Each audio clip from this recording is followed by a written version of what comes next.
தேவனுக்காக நின்னீங்க, வெளிச்சத்தில் நின்னீங்க, அதனால உலகம் என்ன செய்து உங்களை பகைக்குது. உங்க போராட்டங்களுக்கு ஒரு காரணம் என்னன்னு சொன்னா, பிசாசும் அவனுடைய சேனைகளும் அவனுடைய கூட்டாளிகளும் சேர்ந்து செய்கிற போராட்டம். இது ஒவ்வொரு மனிதனுக்கு விரோதமாக இருக்கிறது, மறந்துடாதீங்க. தேவனை பின்பற்ற ஒவ்வொரு பிள்ளைக்கு விரோதமாக இந்த போராட்டம் இருக்கு. You have to understand this. We are in a warfare. அதனால தான் அப்போஸ்தலனாகிய பவுல் தீமோத்தேயுக்கு எழுதும்போது, நீ நல்ல போர் சேவகனாய் தீங்கு அனுபவி, கிறிஸ்துவுக்கு நல்ல போர் சேவகனாய் தீங்கு அனுபவி. அப்போ இந்த ஸ்பிரிச்சுவல் வார்ஃபேர்னு ஒன்று இருக்கு. that can give us sufferings. அது கூட நம்முடைய வாழ்க்கையில் என்ன கொண்டு வர முடியும்? போராட்டங்களை கொண்டு வர முடியும். நாம் அதை உணர வேண்டும். சங்கீதம் 44:22 பாருங்க.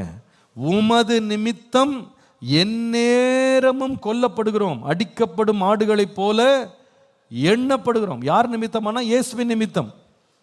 கர்த்தருடைய நிமித்தமாக எந்நேரமும் போராட்டம், எந்நேரமும் பாடு. இப்படிப்பட்ட ஒரு போராட்டம் நம்முடைய வாழ்க்கையிலே இருக்கிறது. இயேசுவின் நிமித்தம் வருகிற போராட்டம். நான்காவது, பாடுகள் நமக்கு என்ன சொல்லிக் கொடுக்கிறது? நான்காவது முக்கியமான ஒரு பாடம், suffering is evidence of the clash between good and evil. நீதிக்கும் அநீதிக்கும் இடையே உள்ள போராட்டத்தை பாடுகள் வழியாக உணர்கிறோம். எழுதுங்கள். நீதிக்கும் அநீதிக்கும் இடையே உள்ள போராட்டத்தை பாடுகள் வழியாக உணர்கிறோம்.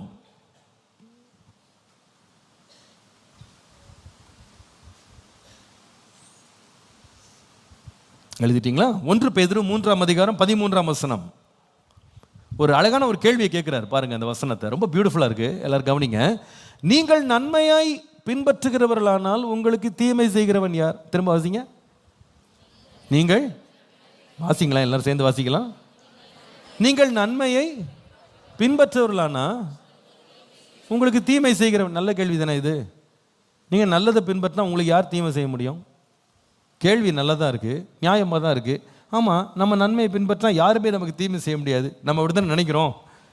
நீ ஒழுங்காக நடந்தால் உனக்கு ஏன்பா பிரச்சனை, நீ நீதியாக இருந்தால் உனக்கு ஏன்பா பிரச்சனைன்னு நம்ம பொதுவாக உலகத்தெல்லாம் பேசுகிறத கேட்டிருக்கோம். நீ நல்ல வழியில் போனால் உனக்கு ஏன்பா பொல்லாத பிரச்சனை வருது அப்படின்னு தானே கேட்போம். அதுதான் அவர் கேட்குறாரு. நீ நல்ல வழியில் நடந்தால் உனக்கு ஏன் தீமை வரணும் கேட்டுவிட்டு இப்போ 14ஆம் வசனத்துலேருந்து பாருங்க. அவர் சொல்கிறாரு, நீதியின் நிமித்தம் நீங்கள் பாடுபட்டால் பாக்கியவான்களாக இருப்பீர்கள். அவருடைய பயமுறுத்தலுக்கு நீங்கள் பயப்படாமலும் கலங்காமலும் இருங்க. கர்த்தராகிய தேவன் உங்கள் இருதயங்களை பரிசுத்தப்படுத்துங்க. உங்கள் நம்பிக்கையை குறித்து உங்களிடத்தில் விசாரித்து கேட்கிற யாவருக்கும் சாந்தத்தோடும் வணக்கத்தோடும் உத்தரவு சொல்ல எப்பவும் ஆயத்தமா இருங்க. கிறிஸ்துவுக்கேற்ற உங்கள் நல்ல நடக்கையை தூஷிக்கிறவர்கள் உங்களை அக்கிரமக்காரர்கள் உங்களுக்கு விரோதமாய் சொல்லுகிற விஷயத்தில் வெட்கப்படுத்தும்படிக்கு நல் மனசாட்சி உள்ளவர்களாக இருங்கள் சொல்லிட்டு 17ஆம் வசனத்தில் சொல்றாரு, தீமை செய்து பாடு அனுபவிப்பதிலும் தேவனுக்கு சித்தமானால் நன்மை செய்து பாடு அனுபவிப்பதே. அப்ப பாடுக்கு என்ன காரணமாக கூட இருக்கு? நல்லபடியா வாழ்ந்தாலும் என்ன வருது? பாடு இருக்கு. அப்போ இந்த உலகத்தில் நீதியா வாழ்வதற்கும் அநீதியாக நடக்கிற உலகத்தின் கோட்பாடுகளுக்கும் நடுவில் என்ன இருக்கு? ஒரு போராட்டம் இருக்கு. அந்த போராட்டத்தில் நம்ம சிக்கிக்கொள்ள முடியும். இன்னைக்கு சில பேர் சொல்லலாம், பாஸ்டர் நான் வேலை எழுந்து போனது நான் பொய் சொல்லாமல் இருந்ததுக்கு இல்லை பாஸ்டர், நான் உண்மை சொன்னதுக்கு இல்லை, நான் பொய் சொல்ல மாட்டேன்னு சொன்னேன் பாருங்க, அதுக்குனே என்னை வேலை விட்டு எடுத்துட்டாங்க. நான் லஞ்சம் வாங்க மாட்டேன்னு சொல்லி நின்னேன், அதுக்குனே என்னை ப்ரொமோஷன் கொடுக்க மாட்டேன்ட்டாங்க. எல்லா அதிகாரிகள் எனக்கு விரோதமாக எழுப்பிட்டாங்க. ரொம்ப கஷ்டப்படுறேன் என் வேலையில். எதனால? தீமை செஞ்சு இல்லை, நன்மை செய்தே என்ன பண்ணுறேன்? பாடு அனுபவிக்கிறேன். இந்த மாதிரி ஒரு பாடு இந்த உலகத்தில் இருக்குன்றதை மறந்துடாதீங்க. இதை விசேஷமாய் தேவனுடைய பிள்ளைங்க நீதியை தெரிந்தெடுக்கும் போது கர்த்தர் ஒரு தேவ ஆட்டுக்குட்டியை நீதியின் பாதையிலே நடத்துகிறாருன்னு நல்லதாக இருக்குது. ஆனால் கர்த்தர் நம்மளை நீதியின் பாதையில் நடத்தும் போது அதுக்குன்னே உபத்திரவம் அனுபவிக்க வேண்டிய பிரச்சனைகள் இருக்குது. நீங்கள் உண்மை பேச நீங்கள் தீர்மானம் பண்ணீங்க பாருங்கள், அன்னிலிருந்து வந்தது உங்களுக்கு போராட்டம். ரோட்டில் நீங்கள் ஒழுங்காக போயிட்டு இருந்தீங்க பாருங்கள், ஒருத்தர் எதிரில் வந்து இடிப்பான். இடிச்சிட்டு நல்லா வந்தவனை திட்டிட்டு போவான். ஆமாங்க, திட்டுவான். எப்படி திட்டுவான் தெரியுமா? பார்த்து வரக்கூடாதா? எப்படி பார்த்து வரக்கூடாதா? யார் பார்த்து வரணும்? யார் யாரை திட்டணுன்னே விவஸ்தை இல்லாமல் போச்சு. நீங்கள் வண்டியை நிறுத்திட்டு இருப்பீங்க, இவன் செல்ஃபோனே பார்த்து தொம்முன்னு இடிச்சிருப்பான். இடிச்சிட்டு நம்மகிட்ட வந்து கேட்பான், இங்கே ஏன் நிறுத்தின வண்டியை, இங்கேயே வண்டி நிறுத்தின. இதுதான் இன்னைக்குள்ள உலகம். நான் சும்மா ஒரு வேடிக்கையாக சொன்னேன். ஆனால் ஒவ்வொரு நாளும் நிறைய போராட்டங்களை எதுக்காக கூட நீங்கள் சந்திப்பீங்கன்னு சொன்னால், நீதியாக வாழ்ந்ததுக்குன்னே சில போராட்டங்கள் இருக்குங்க. நீதியாக வாழ்ந்ததுக்குன்னே போராட்டம் இருக்கு. பிரசங்கி 4ஆம் அதிகாரம் 1 முதல் 2 வசனங்களை பாருங்க. இதற்கு பின்பு நான் சூரியனுக்கு கீழே செய்யப்படும் கொடுமைகளை எல்லாம் சிந்திச்சு பார்த்தேன். இதோ ஒடுக்கப்பட்டவர்களின் கண்ணீரை பார்த்தேன். அவர்களை தேற்றதுக்கு ஒருத்தனும் கிடையாது. ஒடுக்கப்படுகிற பட்சத்தில் பலம் இருந்தது, ஒடுக்குகிறவர்கள் பட்சத்தில் பலம் இருந்தது. அப்படி இருந்தாலும் தேற்றுகிறதுக்கு யாரும் கிடையாது. அதனால் இன்னும் உயிரோடு இருந்து பிழைக்கிறவர்களை பார்க்கல முன்னமே காலஞ்சென்று மரித்தவர்களையே பாக்கியவான்கள் நராம். இந்த உலகத்தெல்லாம் உயிரோடு இருந்து பாடுபடுறதுக்கு செத்து போனவெல்லாம் ரொம்ப ஆசீர்வதிக்கப்பட்டவன் சொல்லி முடிச்சாராம்.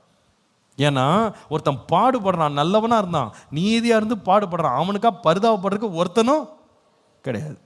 இந்த உலகத்தில் எதுக்கு வாழணும்ன்றாரு. அப்போ அவர் என்ன ஒரு உண்மையை சொல்றாருன்னா, இந்த உலகம் எப்படிப்பட்ட உலகம்னா, நீதியை விரும்புறது இல்லை, அநீதியை விரும்புகிறது. யோவான் 3ஆம் அதிகாரம் 19 20 வசனங்களை பாருங்க. யோவான் 3:19-20. ஒளியானது உலகத்திலே வந்திருந்தும் மனுஷருடைய கிரியைகள் பொல்லாதவைகளாக இருக்கிறபடியால் அவர்கள் ஒளியை பார்க்கிலும் இருளை விரும்புகிறதே இந்த ஆக்கினை தீர்ப்பு காரணமாக இருக்கிறது. பொல்லாங்கு செய்கிற எவனும் ஒளியை என்ன செய்கிறான், பகைக்கிறான். தன் கிரியைகள் கண்டிக்கப்படாதபடிக்கு ஒளியின் இடத்தில் வராமல் இருக்கிறான். நேர்மையா நடக்கிறவன், உண்மையா நடக்கிறவன், என்னங்க இவ்வளவு டல்லா லைட் போட்டிருக்கீங்க, இருட்டோன்னு இருக்கு, ஒண்ணுமே தெரிய மாட்டேங்குதுன்னு அவன் என்ன சொல்லுவான்னா, நல்ல லைட்டை என்ன பண்ணுங்க, நல்ல பிரைட்டா போடுங்க அப்படின்வான். திருட்டு வேலை பண்றவன், எதுக்கு இவ்வளவு பிரைட்டா போட்டிருக்கீங்க, லைட்டெல்லாம் என்ன பண்ணுங்க, ஆஃப் பண்ணுங்க. வீடு போய் சேரணும்னு நேர்மையா வீட்டுக்கு வர்றவன், அவன் ஸ்ட்ரீட் லைட்லாம் போட்டதை பார்த்த உடனே ரொம்ப மகிழுகிறான். பரவாயில்ல, நம்ம கவர்மெண்ட் நல்ல கவர்மெண்ட், தெருவிளக்கெல்லாம் இவ்வளோ பிரகாசமாக எல்இடி லைட்டாக மாற்றி நல்ல பளபளன்னு ரோடெல்லாம் பிரகாசமாக்கிட்டாங்கன்னு அவன் சந்தோஷமாக வீட்டுக்கு வர்றான். ஆனால் 2 திருட்டு கோட்டு வந்தா இந்த ரோடு வழியாக போகுது, அதில் அது எப்போ சந்தோஷப்படும்னு கேட்டால், அன்னைக்கு பார்த்து லைட் எரியல பாருங்க, அவங்க 2 பேருக்கு ஒரே சந்தோஷம். வாழ்க ஈபி அப்படின்றான். ராத்திரி திருடணும்னு வந்த திருடன் அவ்வளோ சந்தோஷப்படுறான். எதுக்கு? இருட்டை பார்த்து. நீதியா வாழ்றதுக்குன்னே பாடு ஒன்று இருக்கின்றத மறந்துடாதீங்க. இந்த உலகம் நீதியை வெறுத்து அநீதியை நேசிக்கிறது. தேவனுடைய பரிசுத்தவான்கள் ஒவ்வொருவரும் இந்த பாடுகளை அனுபவிச்சிருக்காங்க. தேவனோடு நடந்த மக்கள், தேவ தரிசனம் பெற்ற மக்கள், அபிஷேகம் பெற்ற மக்கள், பலவிதமான கிருபைகள் வரங்களை பெற்ற மக்கள் அவ்வளோ பாடுகளை வாழ்க்கையில் சந்திச்சிருக்காங்க. எதுக்காக? நீதிக்கா நின்னதுக்குன்னே பாடு சகிச்சிருக்காங்க. 2 தீமோத்தேயு 3ஆம் அதிகாரம் 11-12. 3ஆம் வானம் வரைக்கும் எடுத்துக்கொள்ளப்பட்ட அப்போஸ்தலனாகிய பவுலுடைய வாழ்க்கையின் சாட்சி. அவர் சொல்லுகிறார், அந்தியோகியா, இக்கோனியா, லிஸ்திரா என்னும் பட்டணங்களில் எனக்கு உண்டான துன்பங்களையும் பாடுகளையும் நன்றாய் அறிந்திருக்கிறாய். எவ்வளவோ துன்பங்களை சகித்தேன்னு சொல்லிட்டு, இவை எல்லாவற்றையும் கர்த்தர் எப்படியோ நீங்களாக்கிட்டாருன்னு சொல்லிட்டு, அந்தியும் கிறிஸ்து இயேசுக்குள் தேவ பக்தியாய் நடக்க மனதாக இருக்கிற கொஞ்சம் பேர் இல்லை, யாவரும் துன்பப்படுவார்கள். தேவ பக்தியாக நடக்கணும்னு நினைச்சேன், முன்னாடி ரவுடியா அலைஞ்சேன், எல்லாரையும் துன்பப்படுத்தினேன். இப்போ தேவ பிள்ளையா பிரசங்கியாரா போய் ஊரா போய் பிரசங்கம் பண்றேன், அதுக்குன்னே உத வாங்குறேன். நல்லது சொல்ல போய் என்ன வந்துச்சுப்போம், அடி உத தான், துன்பம், உபத்திரவம். மறந்துடாதீங்க, சஃபரிங் நம்ம லைஃப்பில் எப்போ வருது தெரியுமா? அது நீங்கள் விளங்கி கொள்ளணும். எல்லா சஃபரிங்குமே நம்ம பாவம் செஞ்சு வர்றதில்லை. நீதியாக நடக்க தெரிந்தெடுத்தோம் பாருங்க, அதுக்கு ஒரு பரிசு உலகம் கொடுக்குது. என்னன்னா பாடு, வச்சுக்கோ, அனுபவி.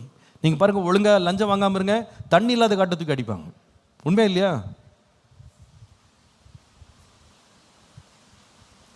நீங்கள் உண்மையை பேசி பாருங்க, ப்ரமோஷனை கட் பண்ணிடுவாங்க, இன்க்ரிமெண்ட்டை கட் பண்ணுவாங்க, எல்லாம் ஒன்றா சேர்ந்து கேங் பண்ணி மொட்டை கடிதம் போடுவாங்க, உங்களுக்கு விரோதமாக கம்ப்ளைண்ட் எழுப்புவாங்க, உங்கள் கேங்லேருந்து தூக்கணும்னு நினைப்பாங்க. அப்போ நீங்கள் ஒன்றை மறந்துங்களுங்க, இந்த பாடுகளை பார்த்து நான் பயப்படக்கூடாது. நீதியாக வாழ்ந்ததுனால நாம் படுகிற துன்பங்கள் என்பது வேதம் நமக்கு ஏற்கனவே போதித்த ஒரு காரியம். அல்லேலூயா. சரி, 5வது எழுதுங்க. முக்கியமான ஒரு அழகான ஒரு சத்தியம். Suffering gives us an opportunity to experience the comfort and companionship of Jesus. Suffering gives us an opportunity to experience the comfort and companionship of Jesus himself.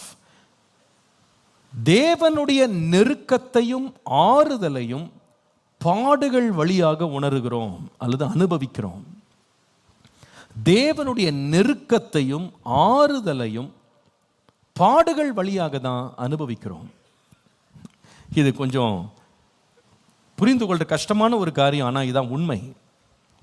Only by suffering sometimes we experience the comfort and the closeness of Jesus Christ. லூக்கா 9ஆம் அதிகாரம் 23ஆம் வசனத்தில் இயேசு சொல்கிறார், ஒருவன் என்னை பின்பற்றி வர விரும்பினால் அவன் தன்னை தான் வெறுத்து தன் சிலுவையை அனுதினமும் எடுத்துக்கொண்டு என்னை பின்பற்ற கடமை. எதை தூக்கிட்டு வரணும்? இயேசுவை பின்பற்ற நினைக்கிறவங்களாம் சிலுவையை தூக்கிட்டு வரணும். சிலுவை அலங்கார சின்னமாக இன்னைக்கு இருக்கிறது, ஆனால் அது பாடுகளின் ஐக்கியம் என்பதை நம்ம படிக்கிறோம். அன்றை கொடுக்கப்பட்ட அவமானத்தின் சின்னம், மரணத்தின் சின்னம், வேதனையின் சின்னம், அதை சுமந்துட்டு என் பின்னால் பண்ணுற. இது என்ன நமக்கு சொல்லுகிறதுனா, இயேசுவை ஒருத்தன் பின்பற்றா அப்படின்னா அவனுக்கு சிலுவை கொடுக்கப்படுது. ஆனால் மறந்துடாதீங்க, அந்த சிலுவையை சுமந்துட்டு அவன் நடக்கும்போது முன்னால் யார் போறான்னா இயேசு போறாரு. ராமேன்னு சொல்லுங்க. அவர் ரொம்ப நெருக்கமாக நம்ம அந்த நேரத்தில் அனுபவிக்கிறோம். நம்முடைய உபத்திரவங்கள் நடுவில், பாடுகள் நடுவில் இயேசுவின் பிரசன்னத்தையும் ஆறுதலையும் ரொம்ப நெருக்கமாக அனுபவிக்கிறோம். 2 கொரிந்தியர் 1ஆம் அதிகாரம் 3 முதல் 5 வசனங்களை பாருங்கள். நமது கர்த்தராகிய இயேசு கிறிஸ்துவின் பிதாவாகிய தேவனும் இரக்கங்களின் பிதாவும் சகலவிதமான ஆறுதலின் தேவனுமாய் இருக்கிறவருக்கு ஸ்தோத்திரம். தேவனால் எங்களுக்கு அருளப்படுகிற ஆறுதலினாலே எந்த உபத்திரவத்திலையும் அகப்படுகிறவர்களுக்கு நாங்கள் ஆறுதல் செய்ய திராணி உள்ளவர்களாகும்படி எங்களுக்கு வரும் சகல உபத்திரவங்களிலேயும் அவரே எங்களுக்கு, அந்த வார்த்தையை திரும்ப சொல்லுங்க, யார் செய்கிறார்? அவரே. எங்களுக்கு வருகிற ஆறுதல்கள், எங்களுக்கு வருகிற உபத்திரவங்கள், போராட்டங்கள்ல இயேசுவே எங்களுக்கு ஆறுதல் செய்கிறார். பிதாவாகிய தேவனே எங்களுக்கு ஆறுதல் செய்கிறார். எவ்வளவு அருமையாக இருக்கிறது. The more you suffer, the more you are comforted. The more you feel close to Jesus. எவ்வளவு அதிகமாக நம்ம பாடு செய்கிறோமோ, நொறுங்குண்ட இருதயம் உள்ளவர்களுக்கு கர்த்தர் சமீபமாக இருக்கிறார். நானே உனக்கு ஆறுதல் செய்கிறவன், நானே உனக்கு ஆறுதல் செய்கிறவர். எவ்வளவு அருமையான தேவன் நம்முடைய தேவன். கண்ணீரின் பள்ளத்தாக்கை உருவ நடந்த நீரூற்றாக்கி கொள்ளும்போது கர்த்தர் நம்ம கூடவே வருகிறார். மரண இருளின் பள்ளத்தாக்கிலே நான் நடந்தாலும் பொல்லாப்புக்கு பயப்படேன். தேவரீர் எங்க இருக்கிறீங்க? தூரமா இல்லை, என் கூட இருக்கிறீர். ஆம், நம்முடைய வாழ்க்கையில் நம்ம அனுபவிக்கிற அநேக பாடுகள் நடுவில் தான் இயேசுவின் பிரசன்னத்தை நாம் ரொம்ப நெருக்கமாக உணர்கிற அனுபவங்கள் நமக்கு உண்டாகிறது. நான் எத்தனையோ பாடு அனுபவிக்கிற பரிசுத்தவான்களை போய் பார்த்துருக்கிறேன். வியாதி படுக்கையில் இருக்கிறவங்கள பார்த்துருக்கிறேன். எத்தனையோ முறை பலவிதமான போராட்டங்களை சந்திக்கிற மக்களை பார்த்துருக்கேன். அவங்கள போய் நான் சில காரியங்களை கேட்கும்போது அவங்க சொல்லுவாங்க, நான் இதுவரைக்கும் என் ஆண்டவர் இப்படி நான் ருசிச்சதே கிடையாது.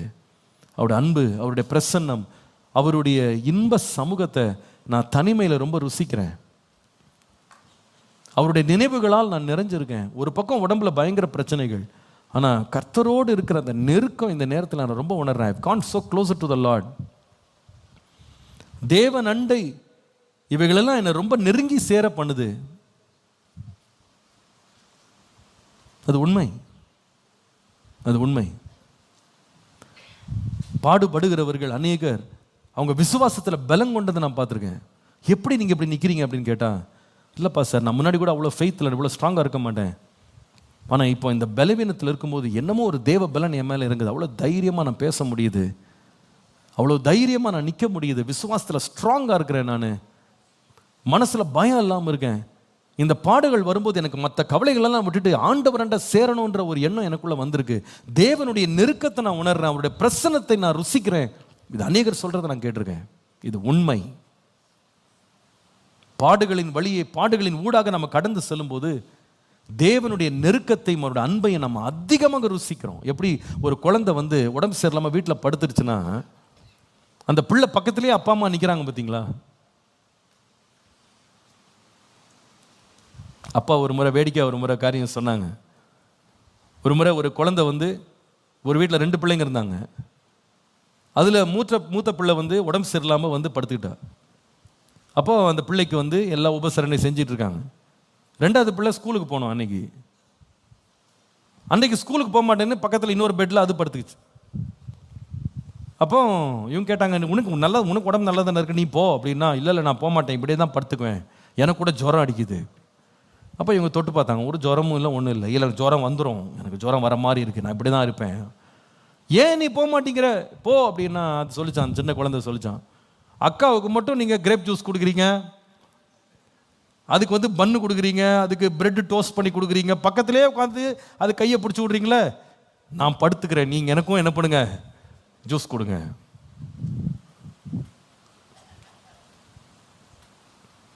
பாடுபடும் போது தான் ஒரு பிள்ளையின் பக்கத்தில் அப்பா அம்மா உட்காடுறாங்க, அதை விசாரிக்கிறாங்க, கவனிக்கிறாங்க. அநேக வழியில் சொல்வது லகுவாக இருக்குது, ஆனால் அந்த பாடு வழியாக போகிறவங்க சொல்லுவாங்க, pastor, I feel the sweet presence of Jesus in my life.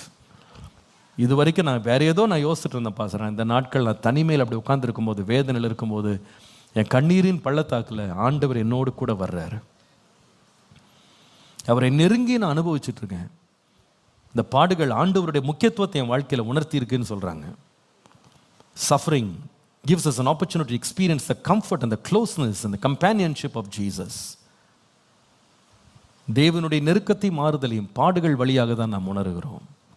6வது எழுதுங்க, suffering aids in conditioning of noble character.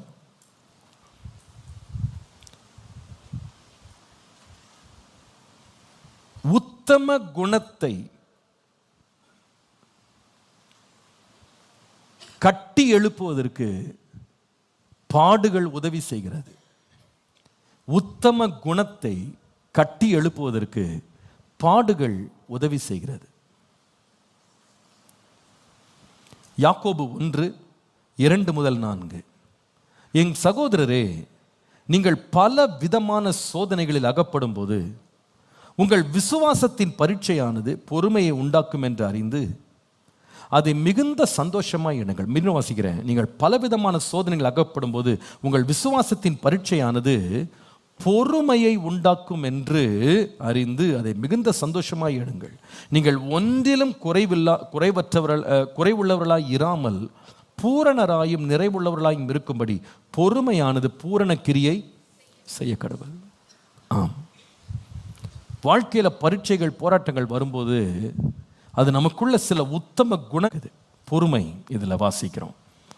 ரோமர் 5:3-5 அது மாத்திரமல்ல, உபத்திரவம் பொறுமையையும், பொறுமை பரீட்சையையும், பரீட்சை நம்பிக்கையையும் உண்டாக்குகிறது என்று நாங்கள் அறிந்து உபத்திரவங்களிலேயும் மேன்மை பாராட்டுகிறோம். மேலும் நமக்கு அருளப்பட்ட பரிசுத்த ஆவியினாலே தேவ அன்பு நம்முடைய இருதயங்கள் ஊற்றப்பட்டிருக்கிறபடியால் அந்த நம்பிக்கை நம்மை வெட்கப்படுத்தாது. உபத்திரவம் என்ன உண்டாக்குதுன்னா பொறுமை, பொறுமை பரீட்சையை உண்டாக்குது, பரீட்சை நம்பிக்கையை உண்டாக்குகிறது. நமக்குள்ள இந்த பொறுமை, நம்பிக்கை, அன்பு இதெல்லாம் வந்ததுக்கு ஆரம்பம் எங்கன்னு போய் பார்த்தீங்கன்னா என்னது? உபத்திரவம். 1 பேதுரு 5:8-10. 1 பேதுரு 5:8-10. தெளிந்த புத்தி உள்ளவர்களாயிருங்கள், விழித்திருங்கள், ஏனெனில் உங்கள் எதிராளியாகிய பிசாசானவன் கெர்ச்சிக்கிற சிங்கம் போல எவனை விழுங்கலாம் என்று வகை தேடி சுற்றி திரிகிறான். விசுவாசத்தில் உறுதியாயிருந்து அவனுக்கு என்ன செய்யுங்க? எதிர்த்து நில்லுங்கள். உலகத்தில் உள்ள உங்கள் சகோதரரிடத்தில் அப்படிப்பட்ட பாடுகள் நிறைவேறி வருகிறது என்று அறிந்திருக்கிறீர்களே. கிறிஸ்து இயேசுக்குள் நம்மை தமது நித்திய மகிமைக்கு அழைத்தவராயிருக்கிற சகல கிருபை பொருந்திய தேவன் தாமே கொஞ்ச காலம் பாடுகிற உங்களை சீர்படுத்தி, ஸ்திரப்படுத்தி, பலப்படுத்தி. அல்லேலூயா. இந்த அனுபவம்லாம் யாருக்குன்னு கேட்டால் யாருக்கு தான்? நீங்கள் வாழ்க்கையில் ரொம்ப அடிப்பட்டவங்களை போய் பேசியிருக்கீங்களா? நீங்கள் அவங்ககிட்ட ரொம்ப வியாதி படுக்கையில் போனவங்ககிட்ட பேசியிருக்கீங்களா? அந்த ஜனங்களுக்குள்ள இருந்து அது என்னன்னு தெரியல, ஒரு வித்தியாசமான ஒரு குணம் வெளிப்படும். அந்த உபத்திரவங்கள், அவங்க வாழ்க்கையில் பட்ட பிரச்சனைகள், அவங்க சந்தித்த பாடுகள் பார்த்தீங்கன்னா அவங்களுக்கு ஒரு ரெசிலியன்ட் ஸ்பிரிட் அவங்களுக்குள்ளே கொண்டு வரும். அவங்க பயப்படவே மாட்டாங்க. அவங்க ரொம்ப அன்பாக இருப்பாங்க, ரொம்ப இரக்கமாக இருப்பாங்க, ரொம்ப பொறுமையாக இருப்பாங்க, அவசரம்லாம் பட மாட்டாங்க. ஏன்னா அவங்கெல்லாம் பார்த்தீங்கன்னா அந்த பாடெல்லாம் பட்டு பட்டு பட்டு அவங்களுக்குள்ளே இருக்கிற அந்த ரஃப் எட்ஜஸ்லாம் ஸ்மூத் ஆகிடும். அப்படி நிறைய பேர் நான் பார்த்துருக்கேன், அந்த பாடுகள் வழியாக போகிறவங்க ரொம்ப தெளிந்த விதமாக யோசிப்பாங்க, ரொம்ப நிதானமாக யோசிப்பாங்க. ஏன்னா அவங்க இந்த பாடுகள், அவங்களுக்குள்ளே இருந்த அவசரங்கள், அவங்களுக்கு இருந்த குறுகிய பார்வை, இதெல்லாம் தூக்கி வெளியே போட்டு முக்கியமானதற்கு முக்கியத்துவம் கொடுத்து நல்ல குணமுள்ளவர்களாக இருப்பாங்க. நான் நிறைய பேர் பார்த்துருக்கேன், வியாதி படுக்கையில் இருக்கவங்க நிறைய பேர் வந்து ரொம்ப உதாரத்துவம் உள்ள குணமுள்ளவர்களாக மாறியிருக்காங்க. ரொம்ப ஜென்ரஸ் ஸ்பிரிட் அவங்களுக்குள்ள வந்திருக்கு. அது உண்மை. It is true, very very true. இதை யாரும் மறுக்கவே முடியாது.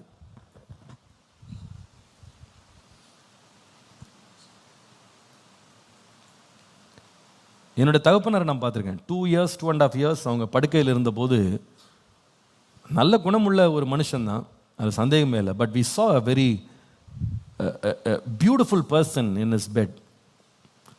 அவர் படுக்கையில் இருக்கும்போது அவருடைய குணங்கள் வந்து எவ்வளவோ வந்து ஃபைன் டியூன் ஆச்சு அப்படின்றத நான் பார்த்தேன். மெனி திங்ஸ் ரொம்ப டெண்டர் லவ் அவருக்குள்ளே வந்ததை நான் பார்த்தேன். முன்னாலெலாம் பார்த்தீங்கன்னா இந்த வியாதி படுக்கையில் வர்றதுக்கு முன்னால் அவங்களுக்கெல்லாம் நேரமே இருக்காது. பிள்ளைகள்கிட்ட உட்காந்து பேசவோ, நேரம் செலவழிக்கவோ, அவங்களுக்கு முக்கியத்துவம் கொடுக்கவோலாம் அவங்க அவ்வளோ இன்ட்ரெஸ்ட் காட்டவே மாட்டாங்க. ஊழியம் ஓடிட்டே இருப்பாங்க. ஆனால் அவங்க அந்த பெட்டில் 2.5 years உட்கார்ந்த பிறகு அவங்க ஊழியங்களை வந்து பார்த்தாங்க, அதெல்லாம் ரசித்தாங்க. ஆனால் நான் கவனித்தேன், அவங்களுக்கு 78 வயசு. ஆனால் ஒரு 2 வயசு தம் பேர பிள்ளையோடு அவ்வளவு சகஜமாக பழகினதே நாங்கள் அப்போ தான் பார்த்தோம். எங்களோடலாம் வந்து அந்த மாதிரி பேசினதே கிடையாது, அதுக்கு முன்னாடி பார்த்ததே கிடையாது நான். ஆனால் ரொம்ப காமாக பேசுவாங்க, ரொம்ப அன்பாக பேசுவாங்க, ரொம்ப பொறுமையாக பேசுவாங்க, அவசரமே பட மாட்டாங்க. சில வேளையில் வந்து எங்களுக்கே ரொம்ப கஷ்டமாக இருக்கும், அவங்க படுற பாடுகளை பார்த்துட்டு ரொம்ப கஷ்டமாக இருக்கும், எங்களுக்கே வேதனை தாங்காது. ஆனால் அவங்க அது ரொம்ப கூலாக எடுத்துக்கிடுவாங்க. நேற்றுக்கு ரொம்ப உயிருக்கு ரொம்ப போராடிட்டேன் அப்படின்வாங்க. என்ன சொல்கிறீங்க? இல்லை, ரொம்ப ராத்திரியை தாண்டுவனானே தெரிலன்னு அப்படி சிரிச்சுக்கிட்டே சொல்லுவாங்க. என்ன நீங்கள் சிரிச்சுக்கிட்டு சொல்கிறீங்க அப்படின்னு அதான் பார்த்தாச்சு, நிறையா பார்த்தாச்சு அப்படின்வாங்க.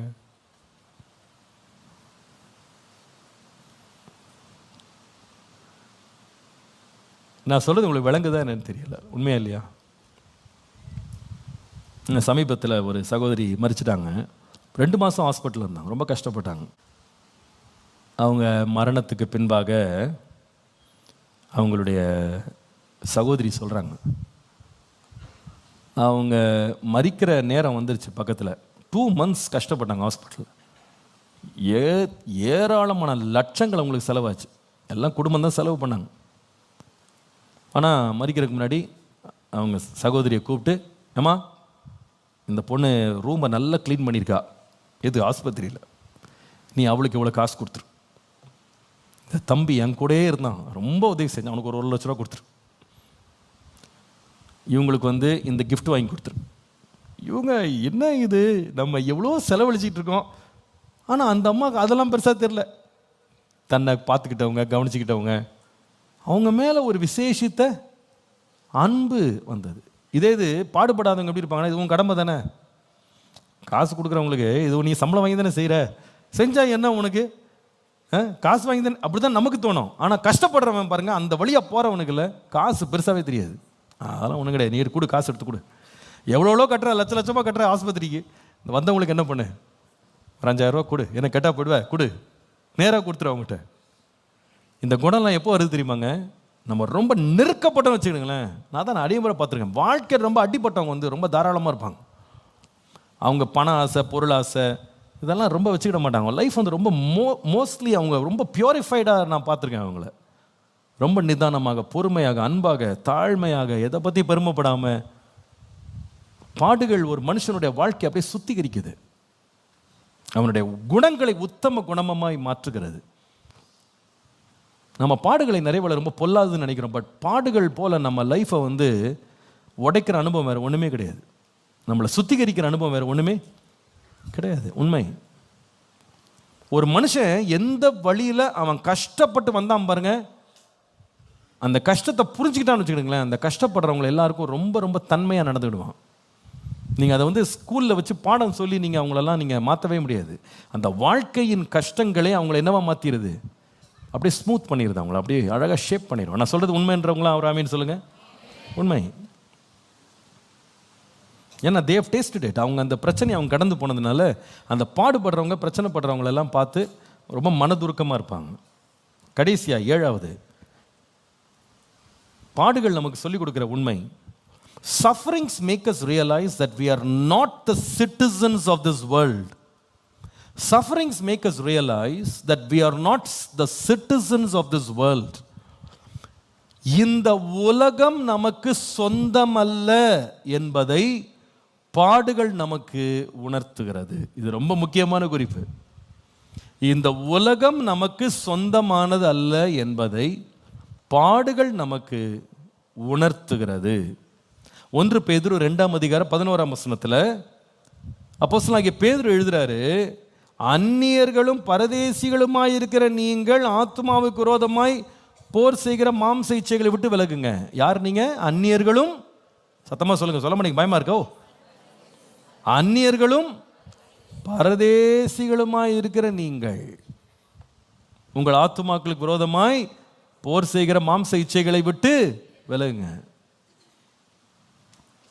எபிரேயர் 13:14, நிலையான நகரம் நமக்கு இங்கே இல்லை, வரப்போகிறதையே நாடி தேடுகிறோம். ரோமர் 8:18 மடமடன் எழுதுங்க, வீட்டில் போய் எல்லாம் வாசித்து பாருங்க.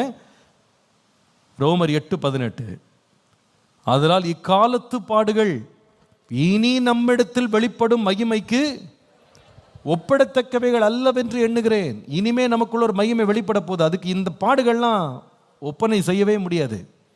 2 கொரிந்தியர் 4:17, 2 கொரிந்தியர் 4:17, மேலும் காணப்படுகிறவைகளை அல்ல காணப்படாதவைகளை நோக்கி இருக்கிற நமக்கு அதி சீக்கிரத்தில் நீங்கும் லேசான நம்முடைய உபத்திரவம் மிகவும் அதிகமான நித்திய கன மகிமையை உண்டாக்குகிறது. இங்க என்ன நமக்கு சொல்லுது அப்படின்னு கேட்டா, நாம ஒவ்வொரு விஷயத்துல, நான் சொன்ன பாருங்க, எல்லாரும் கவனிச்சுங்க. இப்போ சரீரத்தில் பாடு, வேற என்ன பாடு?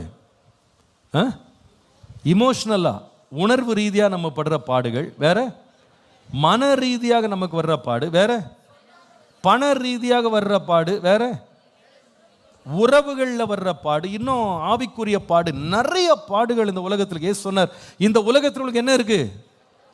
உபத்திரவம் இருக்கிறது என்று சொன்னார். அது நமக்கு என்ன சொல்லுது தெரியுமா? இயேசு சொன்னார், இந்த உலகத்தில் உபத்திரவம் இருக்கு. ஏன் தெரியுமா? நீ இந்த உலகத்திற்குரியவன் அல்ல. You don't belong to this world. அதனால தான் உனக்கு பிரச்சனை. இது உன் கண்ட்ரி கிடையாது, உன்னுடைய கண்ட்ரி வந்து இது கிடையாது. உன்னுடைய சிட்டிசன்ஷிப் எங்கே இருக்குன்னா இன் ஹெவன், பரலோகத்தில் இருக்கு.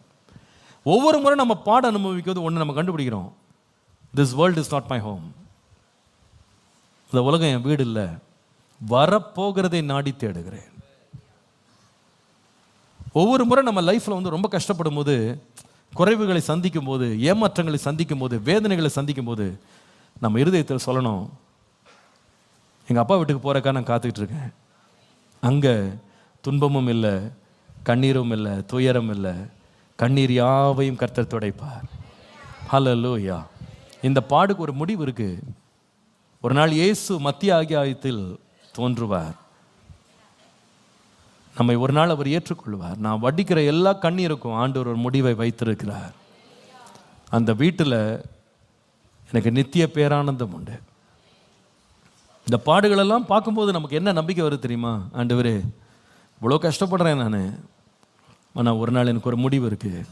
உம்மை சந்திக்கும் போது வேதனை இல்லாத ஒரு இடத்தை நீர் ஆயத்தம் பண்ணி இருக்கிறீர் என்ற விசுவாசத்தோடு இந்த ஓட்டத்தில் பொறுமையாக ஓடுறேன். ஆண்டவரே, நீங்கள் நினச்சிடாதீங்க இந்த பாடுகள் முடிவில்லாத பாடுன்னு கிடையாது. கிறிஸ்துவுக்காக பாடுபட்டால் நிறைவான பாக்கியத்தை கர்த்தர் வைத்திருக்கிறார். அவர் நமக்கு ஆயத்தம் பண்ணி வைத்திருக்கிற நன்மை, அவர் ஆயத்தம் பண்ணி வைத்திருக்கிற ஆசீர்வாதங்கள் இன்றைக்கு நாம் அனுபவிக்கிற உபத்திரவங்களுக்கு ஒப்பிடவே முடியாது. நம்முடைய உபத்திரவம் மிகவும் அதிகமான நித்திய கன மகிமையை உண்டாக்குகிறது.